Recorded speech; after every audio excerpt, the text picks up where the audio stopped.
we are going to compare some decimals. So be prepared to look at some different ones and know the difference between them. Greater than, less than, or equal to. Let's read the problem in front of you, please. A city park covers 6,400 square miles. About 1,800 of the park is covered by water, and about 2/10 of the park is covered by paved walkways. Is more of the park covered by water or paved walkways? So what is our question? Is more of the park covered by water or paved walkways? I want you to look at your information here. It tells us to the right to cross out any unnecessary information. This is something that you need to be checking on story problems. Did they give me too much information that I don't necessarily need to use in solving my problem? So look up there. What is the part that is not necessary to figuring out what the question was asking? Look at the information they gave you.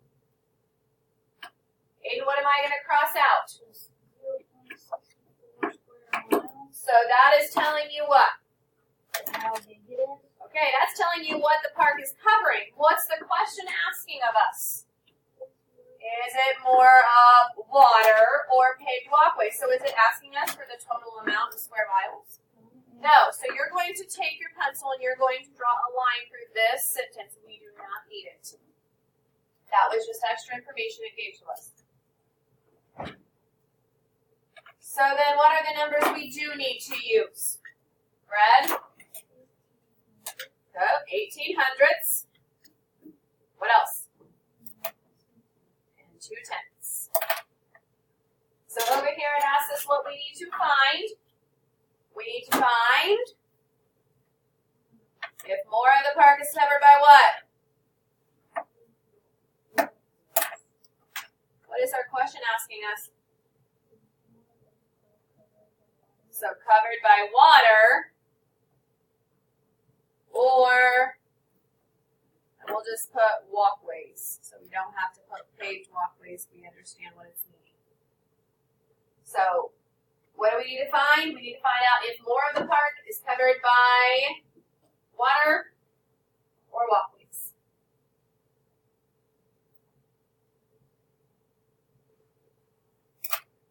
And that's basically what we highlighted anyway as our question, correct? Typically when it asks us what we need to find, it's exactly what we have highlighted. So we are going to use a model to shade both our 1,800s and our 2/10s. And as you can see, they gave you two different pictures. They gave you the hundreds in the first one, and they gave you the tens in the second one, which is nice of them.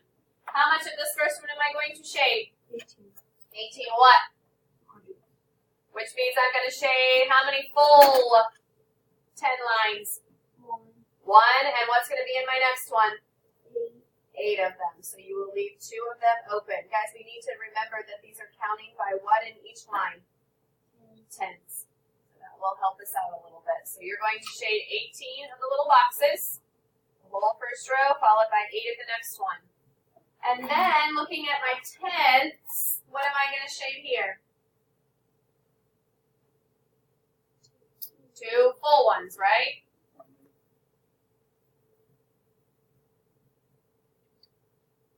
So looking at my model, which one is greater? The 2/10. So I'm going to put my little arrow going this way. I would say 1,800s is less than 2/10. Okay, now look at the second way they want to do it. They want to use a number line. Still using the 1,800s and the 2/10. So you can think of 2/10 is equivalent to how many hundreds? 20. So as you see, they have only marked your hundreds on the number line. Yes, but can I still do the other? So where is 1,800s going to be? Who can explain it to me? Cheyenne? 2 less than the 20. So you're going to put a little dot on the 18 on the number line. So put that dot on the number line. And then where is my 2/10? What's it say here? It's the equivalent of 20 hundredths. So it's going to be right here. Now, what we just did yesterday, changing our tenths to hundredths, should be helpful to you today, right? So look at where the dots are that you put on your number line. Which one is closer to 0? 18 hundredths. And yes, you will need to write it as 0.18.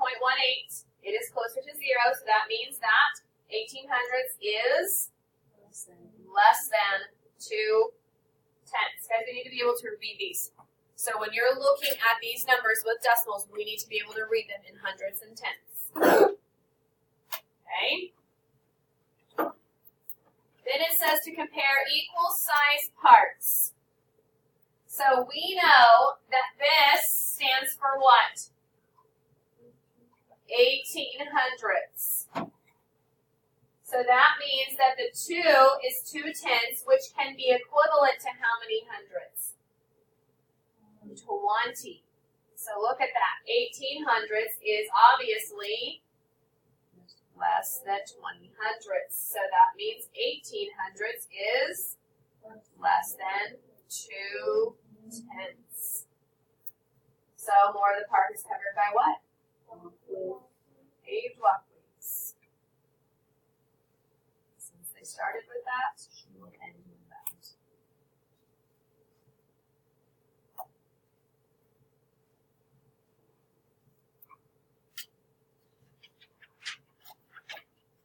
Does everybody understand how you need to make sure you're changing both of them into hundredths on those?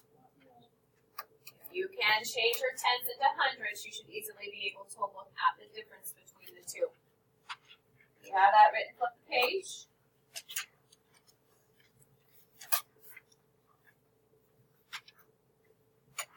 We can also compare using place value. So you can compare numbers written as decimals by using your place value. Comparing decimals is like comparing whole numbers. Always compare the digits in the greatest place value position first. So it's just the opposite of when you add. You always have to add starting in the lowest position, right? But when you are comparing, you want to always start in the greatest place value position. So take a look at this one. It's going to give you a little bit different problem here. Tim has 5 tenths of a dollar, and Sienna has 5 hundredths of a dollar. Who has more money? So there's your question. Get in the habit of highlighting. 5 tenths of a dollar for Tim, 5 hundredths of a dollar for Sienna. As you can see, they went ahead and modeled for you. So what am I going to shade in the first one? So 5 what? 5 whole rectangles, right? And then what am I going to do for Sienna? 5 little boxes. Hopefully right away when you saw 5 tenths of a dollar and 5 hundredths of a dollar, you should have known in your head which one was going to be greater, just thinking about the models. Now let's put it into our place value chart. So how many ones do I have? 0. How many tenths for Tim? 5. Right? So how many ones do I have for Sienna? 0. How many tenths? 0. How many hundredths? 5.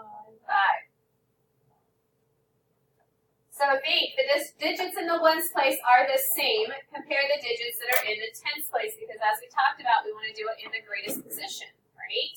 So this is the position you're going to be looking at. Which one is greater? The 10, because he has the 5 in there, right? So who has more money? Tim. And let's read this. 5 tenths is greater than 0 tenths. So read this with me.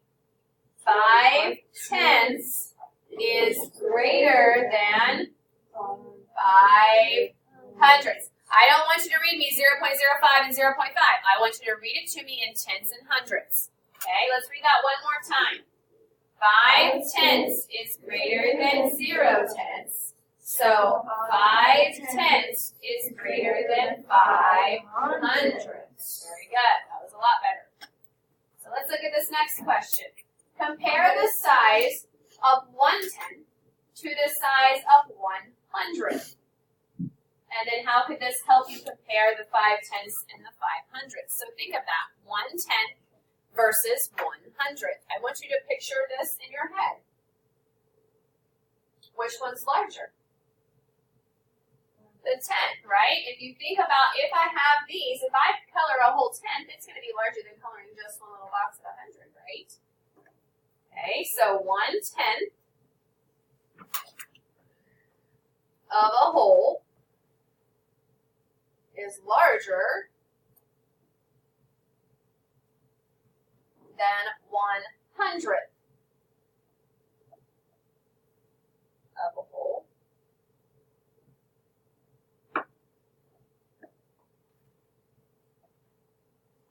So that means that 5/10ths is larger than 5/100ths.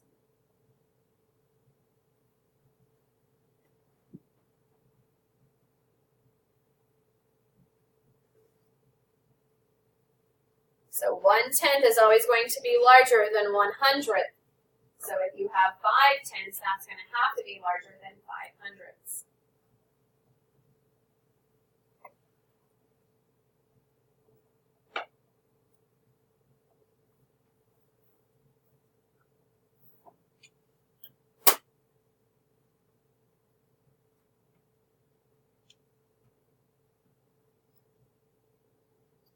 Now, if you look at this next one, we haven't done any with wholes yet, have we? We've only done some with tenths and with hundredths, right? Now look at this next one. You're going to compare 1 3/10 with 6/10. Now, should that be a no-brainer? Yes. Yeah, if you have a whole, obviously it's going to be larger, greater than something that does not have that, but it still wants us to go ahead and shade this. So what am I shading in this first one? The whole thing. So quickly just shade the whole thing. And then how many of this next one? 3 of them to get 1 3/10. So 1 whole, 3/10. What am I shading in this next one? 6 rectangles.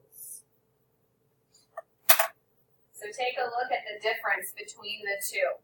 1 3/10 versus 6/10. What are we going to say about it? 1 3/10 is greater than 6/10. By quite a ways, right? So again, if you have a number that has a hole in it with a 10th or a 100th, and then you have a number that doesn't have one of those, that's kind of an easy one, right? Think about the difference between your tenths and your hundredths when doing that. Can somebody tell me how we would use place value to do this? Look up there at the place value chart we just finished doing one on. Kenzie, what would I be putting in it?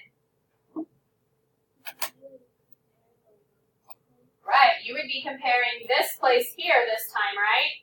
Because it's the largest place. 1 versus how many? 0. So obviously the one in the ones place is going to be greater than the other. Does that make sense?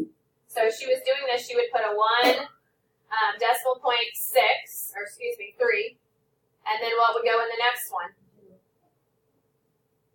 So you would have 3 here. 0 would go here, decimal point, what's going to go here? 6. So we're not going to be comparing this one, you're going to be comparing this. Always comparing which place? The greatest. If there's no ones, you can't use that. So you're always going to use the greatest place value. Alright? But you're going to have a chance to try some of these.